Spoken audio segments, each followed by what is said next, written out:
20 November એટલે કે આજથી અમદાવાદ, ગાંધીનગર અને રાજકોટમાં શરૂ થવા જઈ રહી છે ભારત ટેક્સી. દિલ્હીની સાથે હવે ગુજરાતમાં પણ તેનું પાયલોટ ટેસ્ટિંગ શરૂ થઈ ગયું છે. નમસ્કાર, હું છું ધ્રુવ અને તમે જોઈ રહ્યા છો ન્યૂઝ કેપિટલ ડિજિટલ.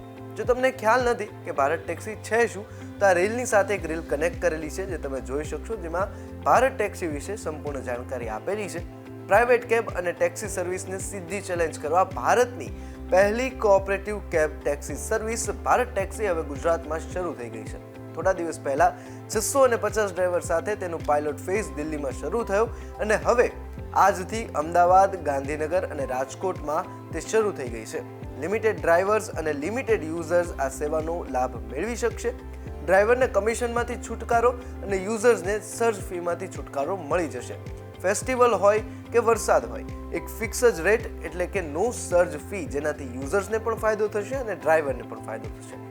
તમને ખબર છે આ કોઓપરેટિવ સર્વિસના ચેરમેન કોણ છે?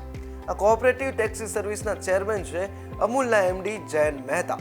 એટલે કે આ ટેક્સી સર્વિસ અમૂલના મોડેલ પર કામ કરશે. તમને શું લાગે છે, ભારત ટેક્સી અમૂલની જેમ સક્સેસફુલ થશે કે નહીં? કોમેન્ટ સેક્શનમાં અચૂકથી જણાવજો.